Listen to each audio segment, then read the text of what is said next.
Sotram, Sotram, Sotram, Sotram. Praise the Lord. Hallelujah. Hallelujah. Hallelujah.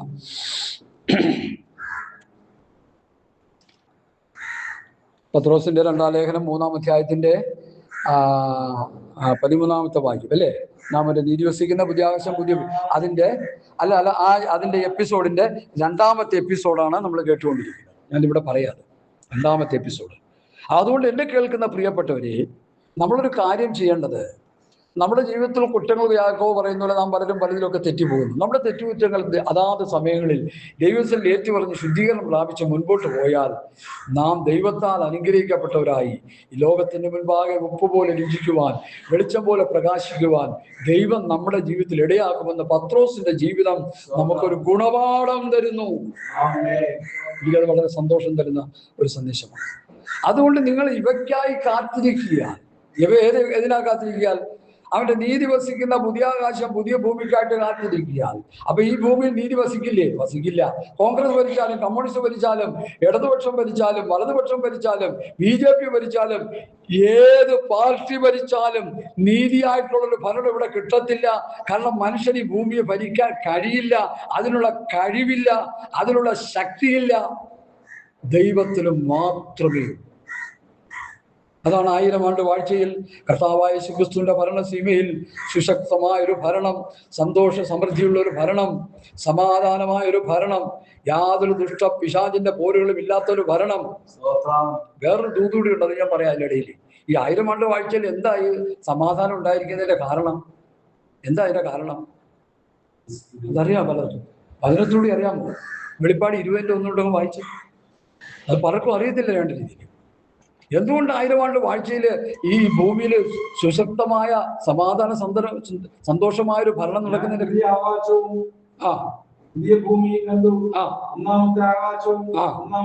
ഒഴിഞ്ഞുപോയി.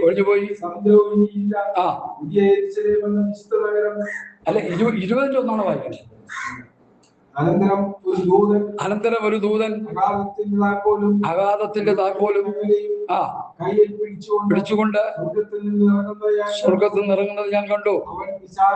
അവൻ പിശാചും സാത്താനും എന്ന പേരുള്ള പഴയ പാമ്പായ മഹാസർപ്പത്തെ പിടിച്ച് 1000 ആണ്ടേക്ക് ചങ്ങലയിട്ടു. അടുത്ത് 1000 ആണ്ട് കഴിയോളം ജാതികളെ വഞ്ചിക്കാതിരിപ്പാൻ അവരെ അഗാധത്തിൽ തള്ളിയിട്ട് അടച്ചുപൂട്ടുകയും മീതെ മുദ്രയിടുകയും ചെയ്തു. അപ്പൊ പിശാചിനെ പിടിച്ച് അഗാധ കോപത്തിൽ തള്ളിക്കളഞ്ഞതിന്റെ കാര്യം എന്താ? കർത്താവ് ഭൂമിയെ ഭരിക്കുമ്പോൾ ഈ ഭൂമിയിൽ യാതൊരു പ്രശ്നം ഉണ്ടാകാൻ പാടില്ല. അപ്പൊ ഇപ്പോ ഈ ഭൂമിയിൽ പ്രശ്നം ഉണ്ടാകേണ്ട കാര്യം എന്താ?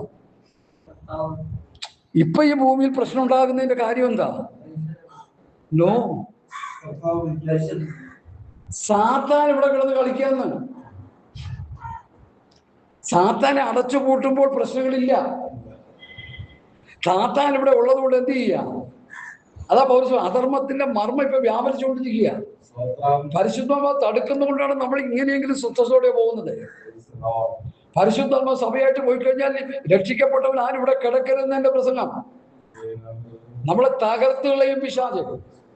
യേശുക്രിസ്തുവിന്റെ കിരാത ഭരണത്തിന്റെ കീഴിൽ നമ്മൾ മരണം കൊതിക്കും, മരണം അന്വേഷിക്കും, മരണത്തിന് വേണ്ടി ദാഹിക്കും, മരണത്തിന് വേണ്ടി വാഞ്ചയോടെ ഓടും.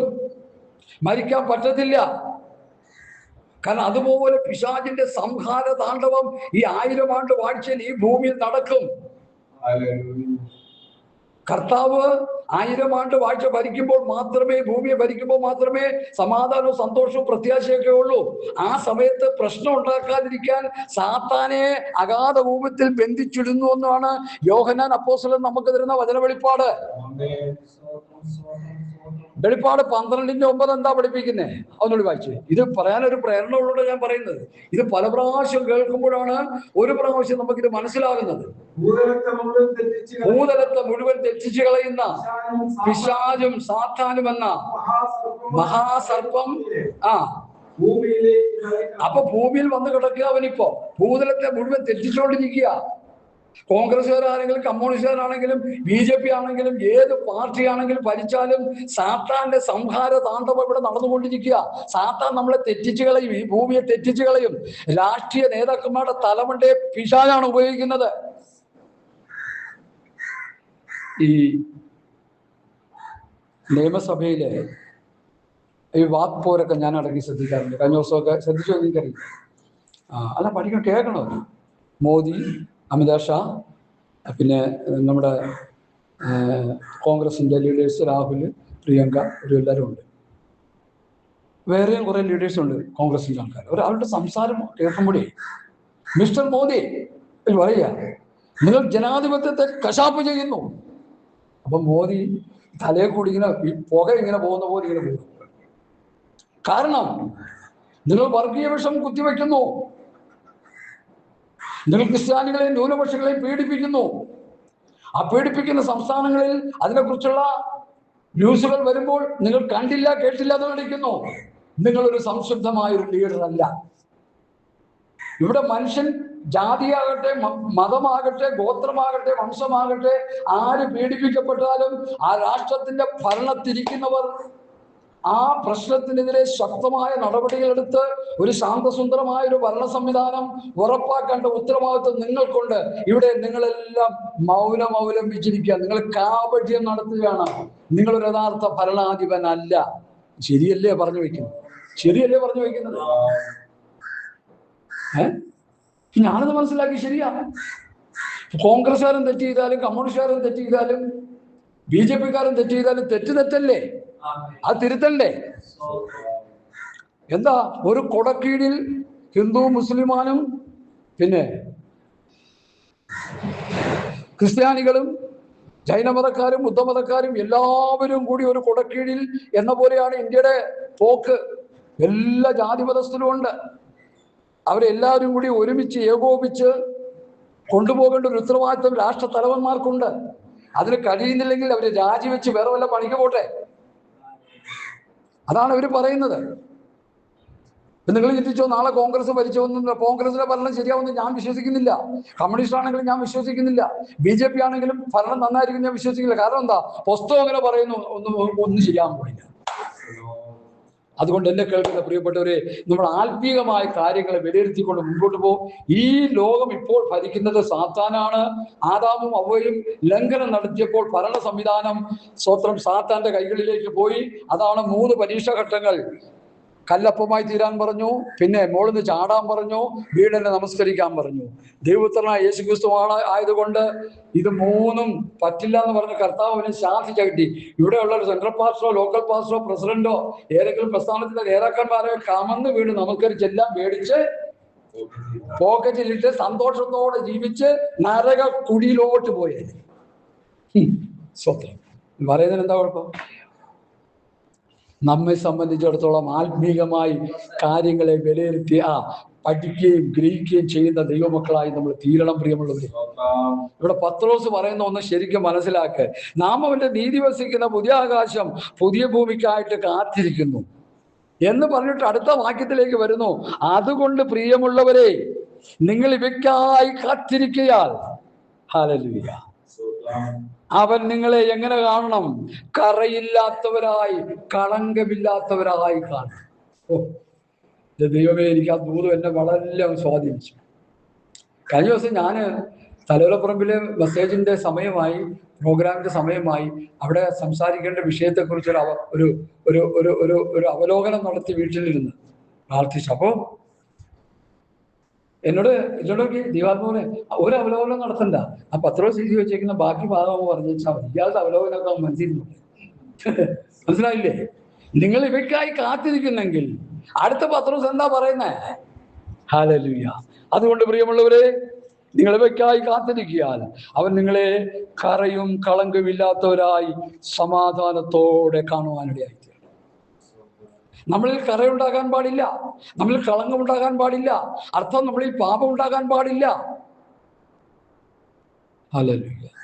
റോമാലേഖനം 6-ാം അധ്യായത്തിന്റെ ആ വാക്യം നമ്മൾ എൻ്റെ ഹൃദയത്തിലേക്ക് വരിക. അതൊന്ന് വായിച്ചാണ്ട് പാസ്റ്റേ. റോമാലേഖനം 6-ാം അധ്യായത്തിന്റെ 11-12 വാക്യങ്ങൾ. നിങ്ങളും അല്ല, സംബന്ധമായി മരിച്ചവരെന്നും ക്രിസ്തു യേശുവിൽ ദൈവത്തിന് ജീവിക്കുന്നവരെന്നും നിങ്ങളെ തന്നെ എണ്ണുവിൻ. അപ്പൊ നമ്മള് യേശു ക്രിസ്തുവിനോട് കൂടി സ്നാനം ഏറ്റപ്പോൾ എന്ത് ചെയ്തു? പാപസംബന്ധമായി മരിച്ചു, അവനോടുകൂടി മരിച്ചു, അടക്കപ്പെട്ടു, കുളിച്ചെഴുന്നിട്ട് ഉയർത്തെഴുന്നേറ്റു, പുതിയ സൃഷ്ടിയായി. അങ്ങനെ എണ്ണിക്കൊള്ളാനാ പറയുന്നത്. അടുത്ത ആകയാൽ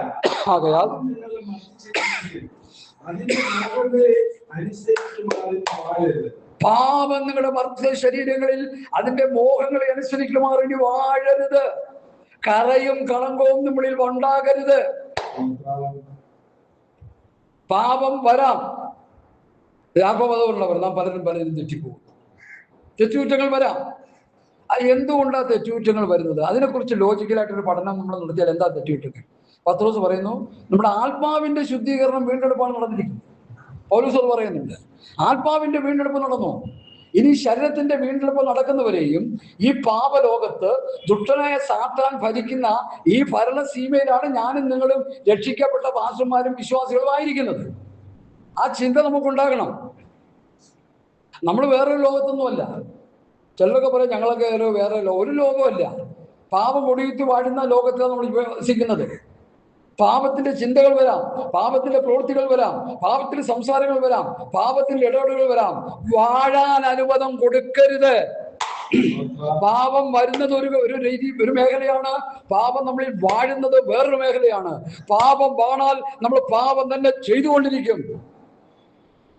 പാപം വാഴാതിരിക്കാൻ എന്ത് ചെയ്യണം? ക്രിസ്തുവിനോടുകൂടി. ഗലാത്യർ 2:20 വായിച്ചാൽ മതി. ഞാൻ ക്രിസ്തുവിനോടുകൂടി ക്രൂശിക്കപ്പെട്ടിരിക്കുന്നു. ഇനി ജീവിക്കുന്ന ഞാനല്ല, ക്രിസ്തു അത്രേ എന്നിൽ ജീവിക്കുന്നു. കർത്താവ് എന്നിൽ ജീവിക്കുക. ഞാൻ ക്രിസ്തുവിനോടുകൂടി ക്രൂശിക്കപ്പെട്ടു, ഞാൻ മരിച്ചു, ഞാൻ അടക്കപ്പെട്ടു, ഞാൻ ഉയർത്തെഴുന്നേറ്റു, ഞാനൊരു പുതിയ സൃഷ്ടിയായി, ഞാൻ ദൈവാനുമായി സൃഷ്ടിക്കപ്പെട്ട ഒരു പുതിയ മനുഷ്യനായി. ഇനി എന്നിൽ പാപം വാഴാൻ പാടില്ല. പാപം വരും. എത്ര ഭക്തനാണെന്ന് പറഞ്ഞാലും പാപത്തിന്റെ ചിന്തകളും പ്രവൃത്തികളും നമ്മളിൽ വരും. പക്ഷെ അത് വാഴാനുള്ള അനുവാദം കൊടുക്കരുത്. കറയും കളങ്കവും വന്നാൽ എന്ത് ചെയ്യണം? ശുദ്ധീകരണം പ്രാപിച്ചോളാം. ഞാനിപ്പോ ഈ വെള്ള ഷർട്ട് ഇപ്പൊ മീറ്റിങ്ങിലിട്ടുള്ളൂ. ഇത് ബസ് യാത്രയൊക്കെ ചെന്ന് അവിടെ ചെന്ന് കഴിയുമ്പോഴത്തേക്ക് ചവിണ്ടും, മഴയൊക്കെ എന്ത് ചെയ്യുക? അടുത്ത മീറ്റിങ്ങിൽ ഇത് തന്നെടാന്ന് വെച്ചാൽ ശുദ്ധീകരിക്കണമില്ലേ? ഈ ഷർട്ട് ശുദ്ധീകരിച്ചെടുക്കുന്ന പോലെ നമ്മുടെ അകത്തെ മനുഷ്യനിൽ വരുന്ന കളങ്കങ്ങളും കറകളും അതാ പത്രോസ് പറയുന്നത്. പുതിയാകാശം പുതിയ ഭൂമിയിലേക്ക് പോകാൻ കാത്തിരിക്കുകയാണല്ലോ. കറയും കളങ്കവും ഇല്ലാതെ ശുദ്ധീകരണം നോക്കിക്കോണമെന്ന് നമ്മള് ആരായിരുന്നു നമ്മൾ ചെയ്യുന്നേ? അതിനുള്ള വചനപ്രഘോഷണമല്ലേ നമുക്ക് വേണ്ടത്? എന്റെ ഇടയിലാകും എനിക്ക് ഒരു മുട്ടുണ്ടാകില്ല. മുട്ടുണ്ടാകും. പുതിയ നിയമസഭയിൽ മുട്ടുണ്ടാകും, കഷ്ടങ്ങൾ ഉണ്ടാകും. കുഞ്ഞുങ്ങളെ, നിങ്ങൾക്ക് ലോകത്തിൽ കഷ്ടങ്ങളുണ്ട്. അതായത് പുതിയ നിയമത്തിലെ പഠനം അങ്ങനെയാ. കഷ്ടങ്ങളുണ്ട്.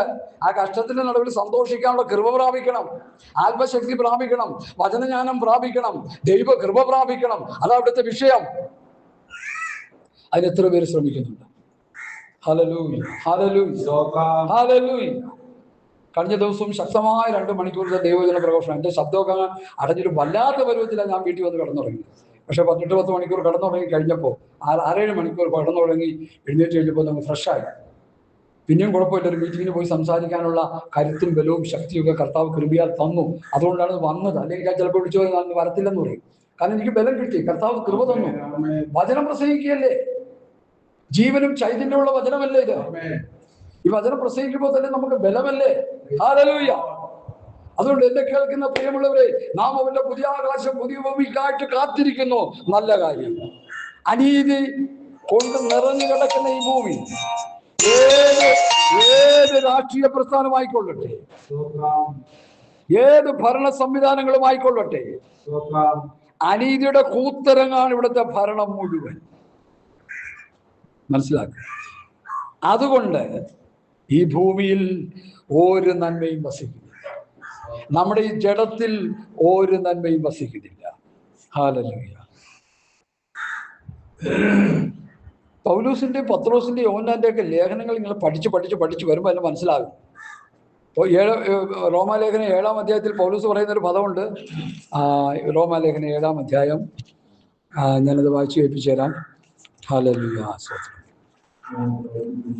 അത് തന്നെ ആ ഭാഗത്തുനിന്ന് വായിച്ചു. ഞാൻ പ്രവർത്തിക്കുന്നത് ഞാൻ അറിയുന്നില്ല, ഞാൻ ഇച്ഛിക്കുന്നതിനെയല്ല ഭയക്കുന്നതിനെ ചെയ്യുന്നത്. അടുത്ത്, ഞാൻ ഇച്ഛിക്കാത്തതിനെ ചെയ്യുന്നുവെങ്കിലോ ന്യായപ്രമാണം നല്ലതെന്ന് ഞാൻ സമ്മതിക്കുന്നു. അടുത്ത്, ആകയാൽ അതിനെ പ്രവർത്തിക്കുന്നത് ഞാനല്ല, എന്നിൽ വസിക്കുന്ന പാപമാണ് വസിക്കുന്നത്. എന്നാൽ ഈ പാപത്തിൽ നമുക്ക് വിജയം തരുന്നു, വിടുതൽ തരുന്നു. ഒരു ഭക്തന്റെ ജീവിതത്തിൽ പാപമുണ്ട്. ഒരു നോട്ടത്തിൽ തെറ്റുവന്ന പാപമല്ലേ? ചിന്തയിലൊന്നും തെറ്റിയാൽ അത് പാപമല്ലേ?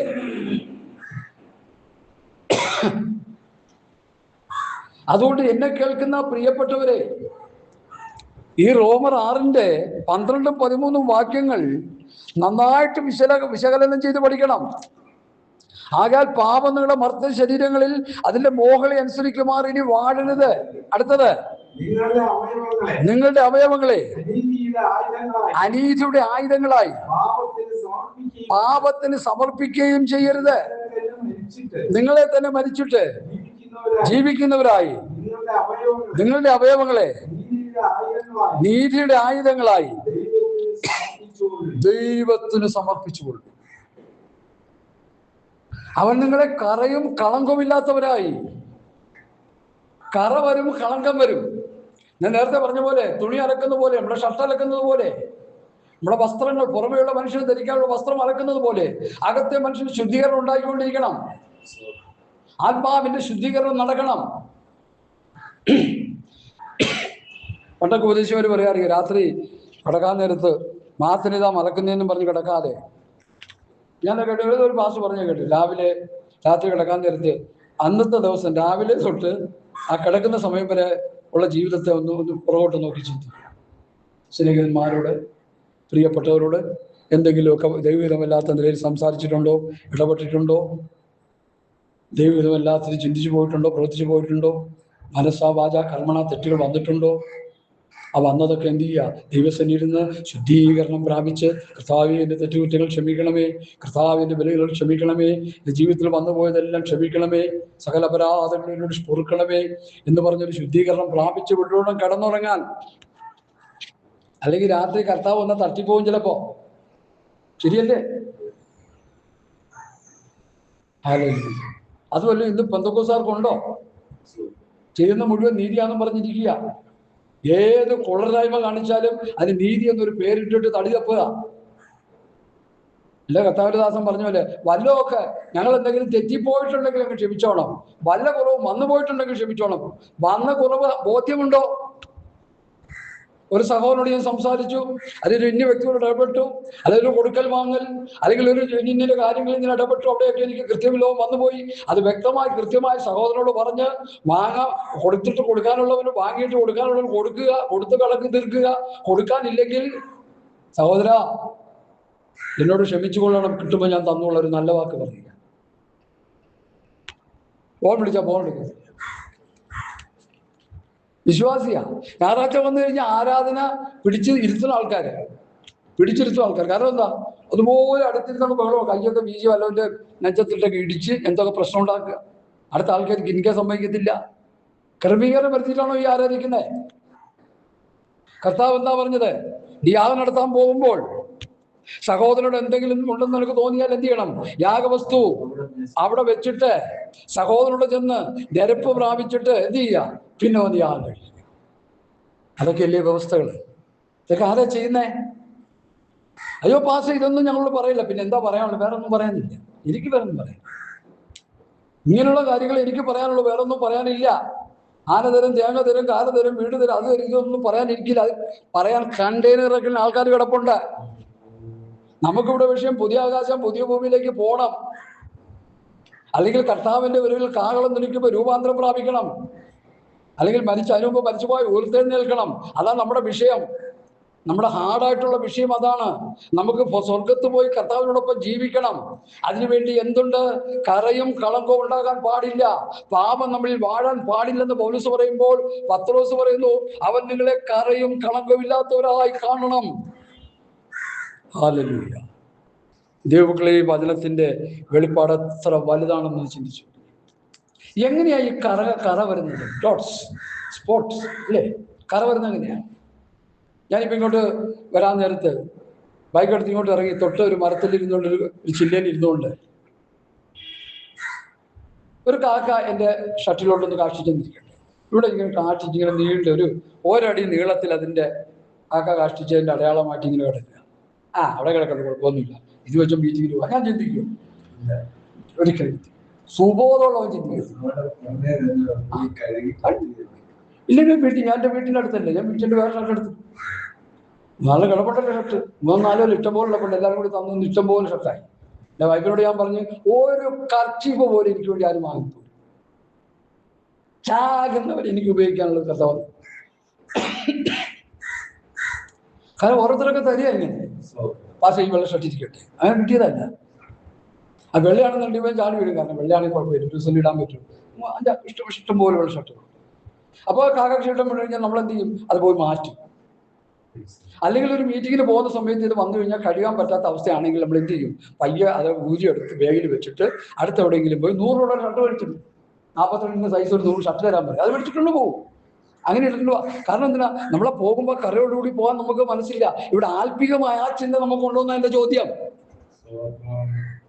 മീൻ പിടിച്ചു കിടക്കുന്ന പത്രോസ് ആത്മാവിൽ എഴുതി വെച്ചിരിക്കുന്നു, അവൻ നിങ്ങളെ കറയും കളങ്കവുമില്ലാത്തവരായി കാണണം. പെന്തക്കോസ്ത് സമൂഹമേ, വിശ്വാസിയെ, ദൈവമക്കളെ, പാസ്റ്റർമാരെ, സെക്രട്ടറിമാരെ, ഖജാൻജിമാരെ, അസിസ്റ്റന്റ് പാസ്റ്റർമാരെ, മെയിൻ പാസ്റ്റർമാരെ, എല്ലാവരോടും ഞാൻ പറയാ, അവൻ നിങ്ങളെ കറയും കളങ്കമില്ലാത്തവരെ കാണണം. കൺവെൻഷൻ നടന്നു കഴിയുമ്പോൾ തമ്മിലടിച്ച് വഴക്കുണ്ടാക്കി കള്ളക്കണക്ക് പറയുന്നവരെ, കറയും കളങ്കമില്ലാത്തവരായി നിങ്ങൾ ജീവിച്ചാലേ നിങ്ങൾക്ക് നിത്യതയുള്ളൂ. ഇവിടെങ്കിൽ അല്ലെങ്കിൽ ഈ കൺവെൻഷൻ നടത്തി കിട്ടിയ ലാഭം കൊണ്ട് സന്തോഷിച്ച് നരകത്തിലോട്ട് പോകാം. എനിക്കത് പറയാതിരിക്കാൻ പറ്റുമോ? ഒരുത്തനെങ്കിലും പറയണ്ടേ? യൂട്യൂബിൽ ഒരിക്കൽ വന്നു, എനിക്ക് വലിയ സങ്കടം തോന്നി. പക്ഷേ യൂട്യൂബിൽ വരുന്ന ആരൊക്കെയാ കാണുന്നത്?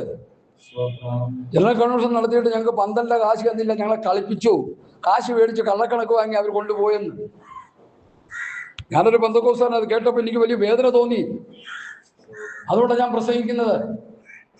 നമ്മളൊരു കൺവെൻഷൻ നടത്തണ്ട, നമ്മളങ്ങനെ നന്നായാൽ മതി. അല്ല എന്താ? അടിസ്ഥാനപരമായി നമ്മൾ നന്നായാൽ മതി എന്ന്. ഞങ്ങളുടെ കർത്താവിന്റെ ദാസൻ ഒരു കാര്യം പറയുമായിരുന്നു, എനിക്കത് പിന്നീടാ മനസ്സിലായി. ആദ്യം മനസ്സിലായി. നിങ്ങൾ ഈ സുവിശേഷീകരണം എന്നും പറഞ്ഞ് നടക്കുന്നുണ്ടല്ലോ, നല്ല കാര്യം. യഥാർത്ഥ സുവിശേഷം പറയുന്നുണ്ടോ? ഇവിടെ ചോദിക്കും. യേശുക്രിസ്തുവിൽ കൂടെയുള്ള രക്ഷയെക്കുറിച്ച് പറയുന്നുണ്ടോ? യേശുക്രിസ്തുവിലൂടെ ലഭിക്കുന്ന പാപമോചനത്തെക്കുറിച്ച് പറയുന്നുണ്ടോ? ദൈവത്തിന്റെ അനുഗ്രഹിക്കുന്നതിന്റെ കുട്ടികൾക്ക് പഠിത്തം അത് വിട്ട് ഇതോട്ട് പറഞ്ഞുകൊണ്ടിരിക്കുകയാണോ? യഥാർത്ഥ സുവിശേഷത്തോട് പറയുന്നില്ല. യഥാർത്ഥ സുവിശേഷം പത്രോസ് പ്രസംഗിച്ചു, നിങ്ങളുടെ പാപങ്ങൾ മാഞ്ഞു കിട്ടണം, അതാണ് സുവിശേഷം. യേശുക്രിസ്തുവിലൂടെയുള്ള പാപമോചനവും ആത്മരക്ഷയുമാണ് സുവിശേഷം. സുവിശേഷത്തിന്റെ കണ്ടൻസ് യേശുക്രിസ്തുവാണ്. മറ്റൊരുത്തരും രക്ഷയില്ല, നാം രക്ഷിക്കപ്പെടുവാൻ ആകാശത്തിന് കീഴിൽ ഭൂമിയിൽ നൽകപ്പെട്ട വേറൊരു നാമമില്ല, അതാണ് സുവിശേഷത്തിന്റെ കണ്ടൻസ്. ആ സുവിശേഷം കേട്ട് രക്ഷിക്കപ്പെടുന്നവൻ സുവിശേഷത്തിന്റെ 1-ാം ഭാഗം. 2-ാം ഭാഗം ദൈവസഭയുടെ ഉപദേശങ്ങൾ പഠിച്ചനുസരിച്ച് ജീവിച്ച് നിത്യത പ്രാപിച്ചെടുക്കുക, അതാണ് സുവിശേഷത്തിന്റെ 2-ാം ഭാഗം. അതാണ് ഞങ്ങൾ പഠിപ്പിച്ചുകൊണ്ടിരിക്കുന്ന അപ്പോസ്തലിക ഉപദേശം, ക്രിസ്തുവിന്റെ പ്രമാണം, ക്രിസ്തുവിന്റെ ഉപദേശം. 1-ാം ഭാഗം മറ്റൊരുത്തരും രക്ഷയില്ല, കർത്താവായ യേശുക്രിസ്തുവിൽ കൂടി മാത്രം രക്ഷ. അത് പറഞ്ഞ് രക്ഷിക്കപ്പെടുത്തി കൊണ്ടുവന്ന് സഭയെ കൊണ്ടുവന്നിരുത്തി സ്നാനപ്പെടുത്തി എന്ത് ചെയ്യണം? അന്ത്യകാല രക്ഷയിലേക്ക് ഒരുക്കുന്ന ഉപദേശം പഠിപ്പിച്ചെടുക്കുക, അതാണ് സഭയുടെ ദൗത്യം. ഉപദേശം ഏത്? സുവിശേഷം ഏത്? ഒന്നും അറിഞ്ഞൂടാത്തൊരു സമൂഹമായി നമ്മൾ മാറി. അതുകൊണ്ട് എന്നെ കേൾക്കുന്ന പ്രിയപ്പെട്ടവരെ, പത്രോസ് പറയുന്നു, പുതിയ ആകാശം പുതിയ ഭൂമിക്ക് വേണ്ടി കാത്തിരിക്കുന്ന ഭക്തന്മാരോട് ഞാനല്ല പറയുന്നത്, പത്രോസ് പറയുന്നു, അവൻ നിങ്ങളെ കറയും കളങ്കവും ഇല്ലാത്തവരായി കാണണം. കറ എവിടെയാ പറ്റുന്നത്? സ്പോട്ട് എവിടെയാ വരുന്നത്? വസ്ത്രത്തിൽ. ഏതാ ഈ വസ്ത്രം? ഞാൻ വസ്ത്രം. അത് പുറമേയുള്ള മനുഷ്യൻ, അത് പുറമേയുള്ള മനുഷ്യനാണ്. അകത്തുള്ളൊരു മനുഷ്യനൊരു വസ്ത്രം ദൈവം തന്നിട്ടുണ്ട്. ഏതാണ് ആ വസ്ത്രം? നീതി. യെശയ്യാപ്രവചനം. ഹല്ലേലൂയ, ഹല്ലേലൂയ, പ്രൈസ് ദി ലോർഡ്, ഹല്ലേലൂയ, ഹല്ലേലൂയ. അവൻ രക്ഷാവസ്ത്രം എന്നെ ഉടുപ്പിച്ചു, നീതി എന്ന വസ്ത്രം അങ്കി എന്നെ ഇടിയിച്ചു. 61-ാം അധ്യായത്തിന്റെ ഇന്നലെ അത് പ്രസംഗിക്കാനിടയായി. 10-ാം വാക്യം. ഇന്നലെ സ്വർഗരാജ്യം എന്നുള്ള വിഷയത്തിൽ ഈ വിഷയം കയറി വന്നു കേട്ടോ. ഇന്നും അത് വരിക. 61-ന്റെ 10-ാം വാക്യം ഒന്ന് വായിച്ചാട്ടോ. മണവാളൻ തലപ്പാവ് അണിയുന്നത് പോലെ എന്ന് തുടങ്ങിയ ഭാഗം തൊട്ട് വായിച്ചാട്ടോ. ആമേൻ, ആമേൻ. മണവാളൻ തലപ്പാവ് അണിയുന്നത് പോലെയും മണവാട്ടി ആഭരണങ്ങളാൽ തന്നെത്താൻ അലങ്കരിക്കുന്നത് പോലെയും അവൻ എന്നെ രക്ഷാവസ്ത്രം ധരിപ്പിച്ചു. നീതി എന്ന അങ്കി ഇടിവിച്ചിരിക്കുന്നു. മതി. രക്ഷാവസ്ത്രം ധരിപ്പിച്ചു, നീതി എന്ന അങ്കി ഇടിവിച്ചു. ദൈവനെ നീതീകരിച്ചു, ദൈവനെ രക്ഷിച്ചു, രക്ഷാവസ്ത്രം തന്നു. ദൈവനെ നീതീകരിച്ചു, നീതിയുടെ വസ്ത്രം തന്നു. നീതീകരണം, വിശുദ്ധീകരണം, തേജസ്കരണം റോമാലേഖനത്തിലെ ശക്തമായ പഠനങ്ങളാണ്. രക്ഷാവസ്ത്രം തന്നു. ദാവീദ് പാപം ചെയ്തപ്പോ കുത്തിയിരുന്ന് പ്രാർത്ഥിച്ച പ്രാർത്ഥനയിലെ ഒരു പ്രധാന ഭാഗം എന്തായിരുന്നു?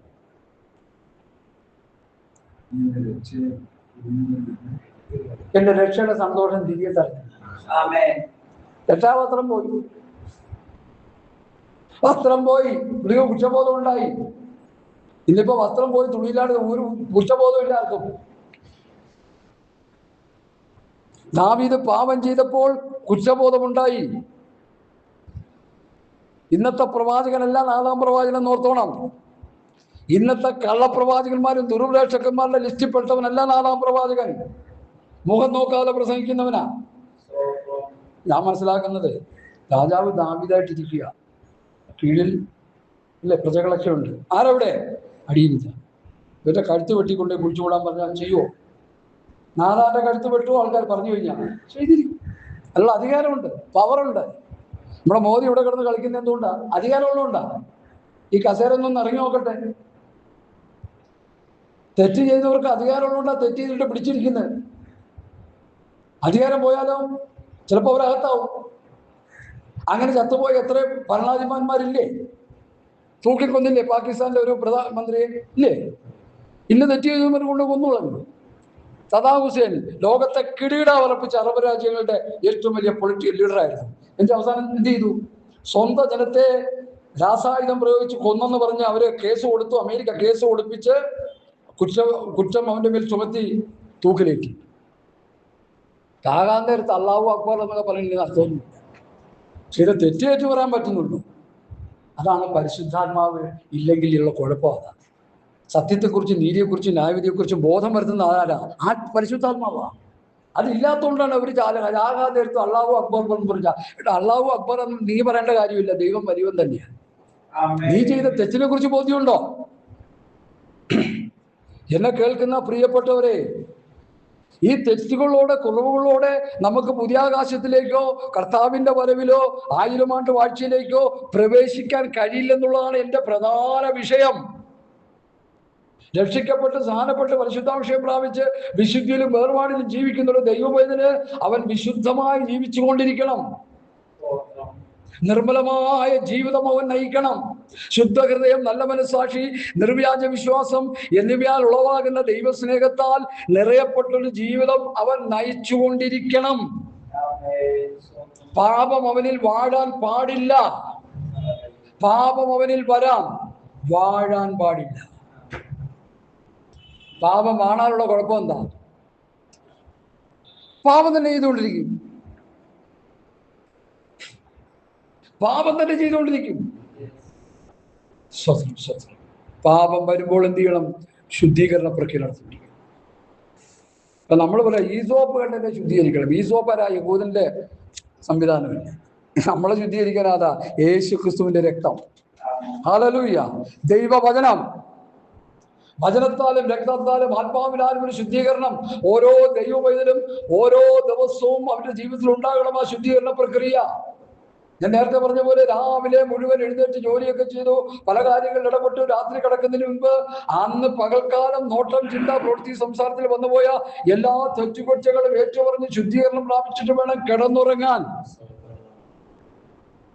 ശുദ്ധീകരണം കൂടാതെ ആരും കർത്താവിനെ കാണുക. ആ വാക്യങ്ങളൊക്കെ കൃത്യസമയത്ത് ദൈവാത്മാവ് തരുന്നത്. ശുദ്ധീകരണം കൂടാതെ ആരും കർത്താവിനെ കാണുകയില്ല.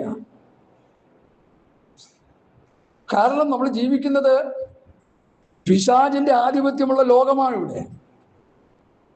യോഹന്നാന്റെ സുവിശേഷത്തിൽ ഒരു 6-7 സ്ഥലത്ത് പറയുന്നുണ്ട്, ഈ ലോകത്തിലെ പ്രഭു സാത്താൻ, ഈ ലോകത്തിലെ പ്രഭു സാത്താൻ, ഈ ലോകത്തിലെ പ്രഭു സാത്താൻ. 2 കൊരിന്ത്യർ 4:4 ദൈവപ്രതിമയായ ക്രിസ്തുയേശുവിന്റെ തേജസ്സുള്ള സുവിശേഷത്തിന്റെ പ്രകാശനം ശോഭിക്കാതിരിക്കാൻ ഈ ലോകത്തിന്റെ ദൈവം, ഈ ലോകത്തിലൊരു ദൈവമുണ്ട്, അത് സാത്താനാണ്.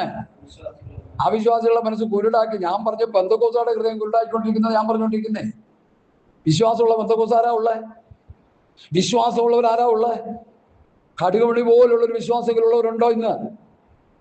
ഹല്ലേലൂയ, ഹല്ലേലൂയ, ഹല്ലേലൂയ, സ്തോത്രം. അതുകൊണ്ട് എന്നെ കേൾക്കുന്ന പ്രിയപ്പെട്ടവരെ, അവന്റെ നീതി വസിക്കുന്ന പുതിയ ആകാശം പുതിയ ഭൂമിക്ക് വേണ്ടി നാം കാത്തിരിക്കുമ്പോൾ നമ്മളിൽ എന്തുണ്ടാകാൻ പാടില്ല? സ്പോട്ട് ഉണ്ടാകാൻ പാടില്ല. രക്ഷാവസ്ത്രം നമ്മെ ധരിപ്പിച്ചു, നീതി എന്ന അങ്കി നമ്മെ ഇടിവിച്ചു.